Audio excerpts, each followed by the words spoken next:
दोस्तों सोचो, एक ऐसा देश जो अपनी मिलिट्री पर इतना पैसा खर्च करने का फैसला करे जितना कई अलग अलग देशों की इकोनॉमी मिलाकर भी इतना पैसा नहीं होता होगा। और ये कोई हाइपोथेटिकल सिचुएशन नहीं है। अमेरिका के प्रेसिडेंट डोनाल्ड ट्रंप ने ऑफिशियली डिमांड किया है 1.5 ट्रिलियन डॉलर्स का पेंटागन बजट। ये सिर्फ एक नंबर नहीं है, ये एक सिग्नल है, एक मैसेज है दुनिया के लिए। और सबसे इंपॉर्टेंट बात, ये डिसीजन ऐसे टाइम पर लिया गया है जब दुनिया ऑलरेडी अनस्टेबल है और ईरान के साथ चल रही टेंशन का कॉस्ट दिन ब दिन बढ़ रहा है। आज हम हेडलाइंस नहीं, पूरा पावर गेम समझेंगे। सबसे पहले समझते हैं कि ये 1.5 ट्रिलियन डॉलर्स का मतलब क्या है। ये हिस्ट्री का सबसे बड़ा डिफेंस बजट हो सकता है, इतना बड़ा कि ये पहले के सारे रिकॉर्ड्स तोड़ दे। ट्रंप एडमिनिस्ट्रेशन ने कहा है कि ये पैसा अमेरिकन मिलिट्री पावर को स्ट्रॉन्ग बनाने के लिए इन्वेस्ट किया जाएगा। उनके हिसाब से ये फ्यूचर वॉर्स के लिए प्रिपरेशन है। लेकिन कहानी इतनी सिंपल नहीं है। इस बजट के साथ एक और चीज आई है, नॉन डिफेंस सेक्टर्स में कट्स। और ये कट्स छोटे नहीं है।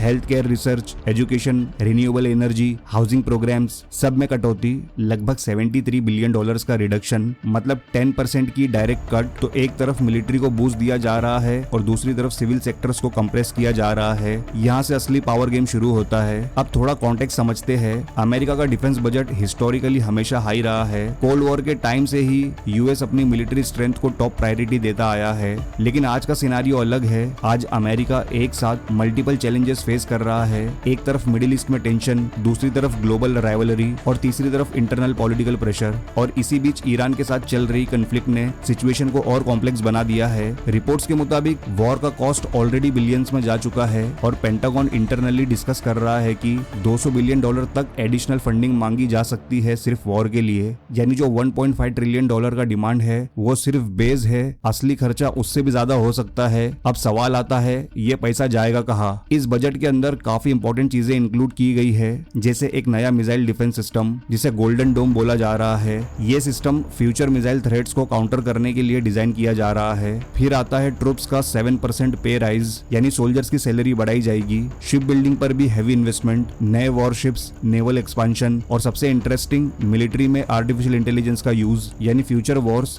सिर्फ गन्स और टैंक्स से नहीं, एआई सिस्टम्स और डेटा और ऑटोमेशन से लड़े जाएंगे। ये एक कंप्लीटली न्यू बैटलफील्ड क्रिएट करता है। लेकिन हर डिसीजन का एक कॉस्ट होता है और यहाँ कॉस्ट सिर्फ पैसा नहीं है, पॉलिटिकल कॉस्ट भी है। कांग्रेस के अंदर ही डिसएग्रीमेंट शुरू हो चुका है। रिपब्लिकन्स के कुछ लीडर्स इस प्लान को सपोर्ट कर रहे हैं। उनका कहना है कि ये फिस्कल डिसिप्लिन और नेशनल सिक्योरिटी के लिए जरूरी है। लेकिन सब एक जैसा नहीं सोच रहे। कुछ रिपब्लिकन्स खुद अनश्योर है कि कितना पैसा और वॉर में डालना सही होगा और डेमोक्रेट्स ने तो सीधा अपोज कर दिया है। उन्होंने कहा ये बजट कंप्लीटली फ्लॉड है और पास नहीं होने दिया जाएगा। यानी यहाँ से एक पॉलिटिकल बैटल भी स्टार्ट हो चुकी है। और यहाँ एक और ट्विस्ट आता है, ट्रंप ने पहले सिग्नल दिया था कि वो टैरिफ के थ्रू पैसा कवर कर लेगा, मतलब इंपोर्ट्स पर टैक्स बढ़ाकर रेवेन्यू जनरेट किया जाएगा। लेकिन प्रॉब्लम ये हुई कि सुप्रीम कोर्ट ने उसमें से काफी टैरिफ्स को अनकॉन्स्टिट्यूशनल डिक्लेयर कर दिया, जिसका रिजल्ट गवर्नमेंट को 150 बिलियन डॉलर्स रिफंड करना पड़ा। यानी जो प्लान था फंडिंग का वो कोलैप्स हो गया। अब क्वेश्चन है,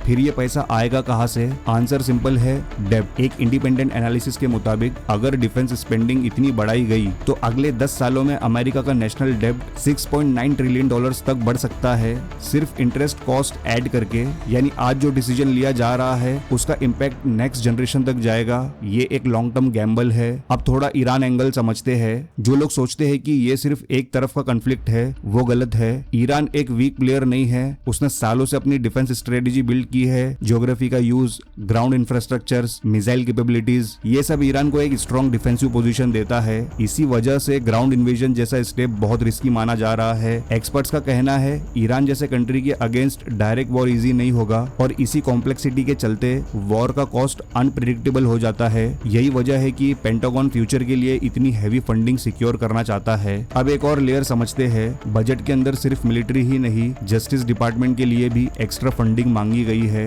लगभग 40 बिलियन डॉलर्स का इंक्रीज। फोकस है immigration issues, gangs, drug cartels, यानी इंटरनल सिक्योरिटी भी प्रायोरिटी है। इसका मतलब ये है कि गवर्नमेंट एक साथ एक्सटर्नल और इंटरनल दोनों फ्रंट्स पर स्ट्रॉन्ग होना चाहती है। लेकिन क्रिटिक्स का कहना कुछ और है। उनका मानना है कि ये कट्स जो नॉन डिफेंस सेक्टर्स में किए गए हैं वो सिर्फ एक इल्यूजन क्रिएट करते हैं। एक एक्सपर्ट ने कहा ये कट्स बस दिखाने के लिए है ताकि डिफेंस स्पेंडिंग जस्टिफाई लगे। रियलिटी में कांग्रेस शायद इन्हें एक्सेप्ट ना करे और अगर ये कट्स रिजेक्ट हो गए तो पूरा बर्डन और ज्यादा बढ़ जाएगा।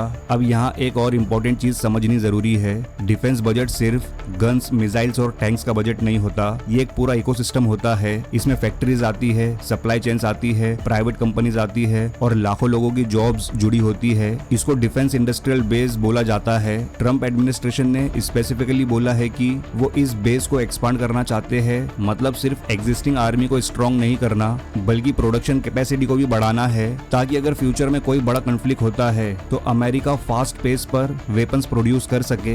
ये एक तरह का लॉन्ग टर्म प्रिपरेशन है। अब सोचो, अगर एक देश अपनी फैक्ट्रीज को वॉर लेवल प्रोडक्शन पर ले जाता है तो इसका मतलब क्या होता है? सिंपल, वो सिर्फ डिफेंस नहीं कर रहा, वो रेडी है प्रोलॉन्ग कॉन्फ्लिक्ट के लिए। और ये सिग्नल दुनिया के बाकी कंट्रीज भी समझ रहे हैं। इसलिए ये बजट एक इंटरनल पॉलिसी नहीं, एक ग्लोबल मैसेज है। एक और इंटरेस्टिंग पॉइंट है एआई का यूज। आज के टाइम पर वॉरफेयर रैपिडली चेंज हो रहा है। Drones, autonomous systems, cyber warfare, ये सब ट्रेडिशनल वॉर को रिप्लेस कर रहे हैं और अमेरिका इस रेस में पीछे नहीं रहना चाहता। AI based surveillance, targeting systems, decision making tools, ये सब फ्यूचर बैटलफील्ड को रीडिफाइन करने वाले हैं। यानी कल का वॉर सिर्फ सोल्जर्स के बीच नहीं, एल्गोरिदम के बीच भी होगा। लेकिन जितनी स्पीड से मिलिट्री मॉडर्नाइजेशन हो रहा है उतनी ही स्पीड से रिस्क भी बढ़ रहे हैं, क्योंकि जब टेक्नोलॉजी पावरफुल होती है तो उसका मिसयूज भी उतना ही डेंजरस होता है। और अगर मल्टीपल कंट्रीज एक साथ इसी रेस में आ जाए तो ग्लोबल टेंशन और एस्केलेट हो सकता है। इसलिए एक्सपर्ट्स कहते हैं ये बजट सिर्फ स्ट्रेंथ का सिंबल नहीं है, ये अनसर्टेनिटी का भी सिग्नल है। क्योंकि जब कोई देश इतनी एग्रेसिवली प्रिपेयर करता है तो इसका मतलब होता है कि वो फ्यूचर को सिक्योर नहीं, अनसर्टन देख रहा है। तो यहाँ एक इंटरेस्टिंग सिचुएशन बन रही है। एक तरफ वर्ल्ड्स मोस्ट पावरफुल मिलिट्री बनाने का विजन और दूसरी तरफ फाइनेंशियल प्रेशर। एक तरफ ग्लोबल डोमिनेंस, दूसरी तरफ इंटरनल इंस्टेबिलिटी और बीच में पॉलिटिक्स। अब एक सिंपल सवाल, क्या ये डिसीजन सिर्फ सिक्योरिटी के लिए है या फिर इसके पीछे एक लार्जर स्ट्रेटेजी है? हिस्ट्री बताती है कि जब भी कोई कंट्री अपनी मिलिट्री स्पेंडिंग एग्रेसिवली बढ़ाता है तो वो सिर्फ डिफेंस के लिए नहीं होता, वो एक मैसेज होता है, एक वार्निंग होती है और कभी कभी एक प्रिपरेशन भी। आज का वर्ल्ड मल्टीपोलर हो रहा है, मल्टीपल पावर्स राइज कर रहे हैं और ऐसे टाइम पर अमेरिका अपनी डोमिनेंस लूज नहीं करना चाहता। ये बजट उसी एफर्ट का पार्ट है। एक तरह से ये पावर प्रोजेक्शन है दुनिया को दिखाने का कि अमेरिका अभी भी टॉप पर है, लेकिन हर पावर मूव का एक रिएक्शन होता है। अगर एक कंट्री अपनी मिलिट्री एक्सपांड करती है तो दूसरी कंट्रीज भी रिएक्ट करती है। आर्म्स रेस स्टार्ट हो सकता है, टेंशन एस्केलेट हो सकती है और ग्लोबल स्टेबिलिटी डिस्टर्ब हो सकती है। और इसीलिए ये डिसीजन इतना इंपॉर्टेंट है। ये सिर्फ अमेरिका का इंटरनल बजट नहीं है, ये ग्लोबल जियोपॉलिटिक्स का डायरेक्शन सेट कर सकता है। आज के लिए एक बात क्लियर है, ट्रम्प का 1.5 ट्रिलियन डॉलर्स पेंटागन प्लान सिर्फ एक बजट प्रपोजल नहीं है, ये एक सिग्नल है कि दुनिया एक नए फेज में एंटर कर रही है, जहां वॉर्स सिर्फ बैटलफील्ड पर नहीं, इकोनॉमी, टेक्नोलॉजी और स्ट्रेटेजी के लेवल पर लड़े जाएंगे। और जहां डिसीजंस आज लिए जा रहे हैं उनका इम्पैक्ट कल की दुनिया डिफाइन करेगा। तो दोस्तों, इस बारे में आपकी क्या राय है नीचे कमेंट सेक्शन में जरूर बताएं। और ये वीडियो अच्छा लगा हो तो लाइक और शेयर जरूर करना। और अगर इस चैनल पर पहली बार आए हो तो वर्ल्ड डायनेमिक्स को सब्सक्राइब जरूर करें, ऐसे ही जियोपॉलिटिकल वीडियोस की नोटिफिकेशंस पहले पाने के लिए। तो मिलते हैं नेक्स्ट वीडियो में एक नए टॉपिक के साथ। Good bye.